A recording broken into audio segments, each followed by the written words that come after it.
Welcome to DrinkTech 2025 and welcome to Krones. Welcome everybody who joins us here in Hall B6 and welcome to everybody who tuned in via live stream. It's great to have you here. Sustainability Day here at our Krones Meet the Experts Forum, and it has been quite a day all so far. We have seen so many different perspectives, gained so many different insights, and as many facets as this topic of sustainability has, they all have at least one thing in common, and that is the growing demands and expectations from our customers, from your customers, from the consumers who are challenging the industry and pushing us to innovate, which is a good thing, I would say.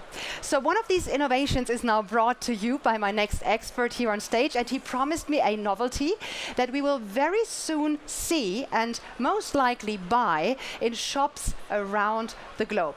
Please give it up for Krones expert for dry part solutions, Tobias Good. It's great to have you here. Thank you very much. Thank you for joining us. And before we start, let's quickly have a view at Krones' overall sustainability strategy for those who have missed the previous presentations, tuned in just now. Where do we come from and where are we heading? Absolutely, and thank you very much for the very warm welcome again after Monday. And before we jump into details, I want to show you and also our auditors here in the auditorium that Krones follows a clear strategy on sustainability. We have learned so much during the morning and the afternoon, and looking at the three pillars here on the screens, we see absolutely that we follow a clear strategy and that the solution that I'm about to present contributes to, on the one hand side, cut carbon emissions, and on the other hand side, to use packaging materials responsibly. But before we really jump into details, I want to take a close look into 2020 and even before. And what we can see here summarized on the spreadsheet on the screen is a study conducted by McKinsey in 2025. And they have analyzed the global view of consumers on how they see sustainability for primary beverage packaging. And in a nutshell, the result is that glass and paper, they always rank top 3. So in the countries assessed here, United States, Germany, India, and other countries, they show even similar results. But what is actually notable, you can see that in the bottom line, plastic films, they always rank last position. And this study is representative, and I find that quite interesting. But of course, people out there, and you also will ask, where's the link now, sustainability and beverage packaging? And I would say that before the pandemic, many organizations, we have heard this also here in the forum, they made bold statements on CO2 reduction. They have created large CO2 targets that they wanted to achieve. But we all know that lockdowns due to pandemic have led to a global recession, a material crisis, and consequently also a high inflation. And at the end of the day, all these aspects, they have harmed those CO2 goals, the strategy of the companies in the FMCG factor, and this is where we are now. I really love this study. It's really interesting, right? What you have guessed? So different markets, still the same results, more or less. This is interesting, but it's all about primary packaging, if I got you right. Yes, that's correct. Yeah. Okay. Yeah. Given the subtitle of your presentation, I assume we talk about secondary packaging. So what's new and exciting there? Yeah, this is why we speak. No surprise, definitely. And there we come to our solution that we are highlighting this year on the booth in the sector of packaging technology. This is LightPack Top. And we see that today most of secondary packaging is still in shrinked film. And this has to do with logistics, but also consumer reasons. But in 2018, Krones started, I would say, a development of a new era, which is called LightPack Top for PET and for cans, as I would say an alternative to replace shrink film for, yeah, as I said, PET and cans. Okay, you say alternative versus replace. Where are we here? Alternative is on purpose, this word, because we believe that the future in packaging is versatile. So it's diverse. Therefore, we talk about adding alternatives to the conventional types of secondary packaging, so to speak. And as you can see here, and I even brought one with me, LightPack Top Strap is a solution which is free of plastics and the glue and all the residuals that you can see here. So the corrugated on top, the paper holding it together, they are, let's say, free from plastics and can be 100% recycled in the blue bin. Isn't that nice? And it looks pretty cool, doesn't it? I have to admit something, but this remains between you and I, okay? I recently was in Austria. All right. And I went to the supermarket and I saw this packaging. And it was a beverage I usually don't consume very often. And I still bought it just because I like the packaging. So if I had known it was produced by you, I would have stocked up even more. But this is what it's all about. You see the package, you like it, that's also a USP, right? So, but in Germany, I haven't seen it yet. When will it be available? No, we should have met before, but then I would have told you. So this is available on the Austrian market now completely. And other countries are to follow. So on the roadmap, it's probably Greece, it's European countries that follow within the next, let's say, 1 to 2 years. And this is then why we bring it in. But now I will show you and also all the people out there why it is so special, basically. And this is 3 aspects summarized. First of all, it's practical. We conducted more than 20 field tests with our customers on the European ground, geographically in Europe, to check on the compatibility with their supply chains. Because we are not only bringing a nice new packaging, we also take responsibility for the supply chain and the compatibility for it. Second, it is convenient. So you can see, you can easily pack, grab and go, open the paper and take it home. And third, and this is what, let's say, makes us proud, it's real, and we have built the automation and put a lot of know-how into the solution. And can we see it here at DrinkTech? Now you brought the package, of course, but do we also have the machine with you? Yes, we have. And I think you have even seen it already. But we brought it to here. It's the biggest machine that we are exhibiting, which is producing. And I'm glad to give you also a tour right after this session. On Monday, we took a look on the AGVs, today at the machine.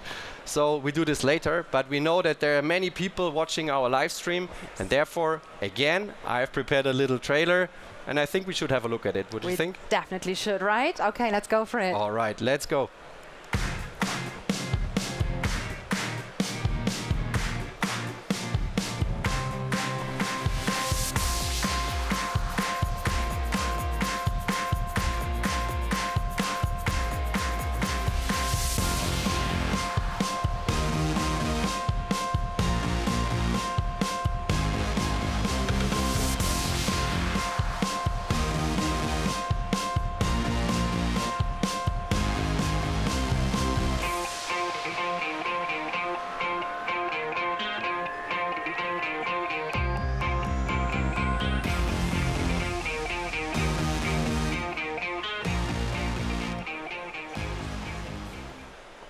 Wow, I'm impressed. Pretty cool, isn't it? Cool. Right? Still, I have one question for you regarding this McKinsey study you showed earlier. Yeah. If I remember correctly, that was not based on facts and figures, but on the bare feeling of customers, assuming that paper is better than plastic. I know you're a facts and figures guy, so what is the reality? Yes, of course. But the study was supporting basically the message that we're transferring, because we want to listen what people out there think and what they feel as sustainable. But you know me, you know Krones, we put, of course, a lot emphasis on facts and figures. Sure. And we are here constantly monitoring actually 3 characteristics. It's the energy demand of the machine emitting CO2. It's the raw material itself, so the paper components, corrugated and paper, and of course recycling at the end of life. And if we compare a shrink pack conventionally to light pack top strap, as also our audience can see here, the CO2 emitted at the end of life can be almost cut completely with this solution. And looking in absolute figures, let's say, it's possible to save up to 40% comparing the absolute CO2 equivalents emitted by this solution compared to a conventional shrink pack as benchmark. Pretty impressive figures, awesome. But still, you called it an alternative, and there are, of course, still use cases where your customers ask for plastic, or where plastic is still the better solution. So, will your customers now have to choose one over the other, or buy 2 machines to remain flexible for their customers' needs? How does this work in the near future? No, absolutely no, because that we would make a step backwards, and therefore the automation solution that we show here is one part of the entire automation platform.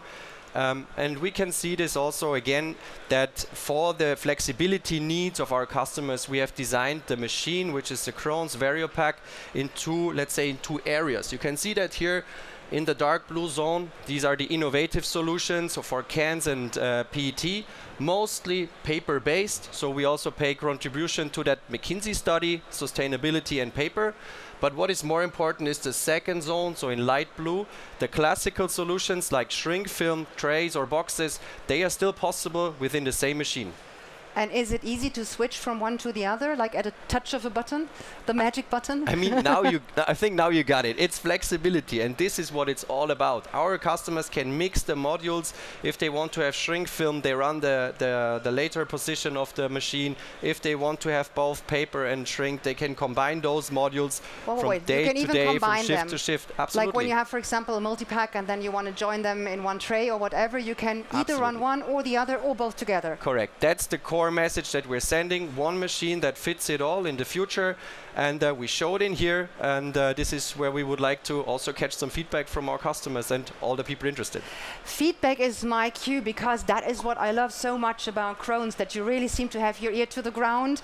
You always listen to your customers. You are open to feedback to really make sure that you develop the solutions that your customers need, also to fulfill their customers' needs. Absolutely. So a trade show is a great opportunity to exchange ideas, wouldn't you think so? Yes, absolutely. And we appreciate today this whole bunch of people here, and we appreciate every food for thought that we get and the ideas communicated, and we learn from that.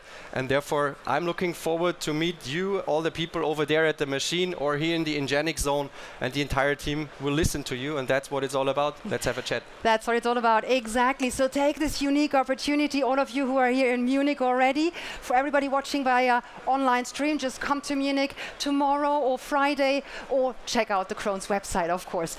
Let's shape the future together. We only have this one future. So thank you so much for joining us. Tobias, thank you so much. And now let's mix, mingle. Who knows, maybe the next groundbreaking idea is just around that or that corner. Absolutely. Thank you so much. Thank you.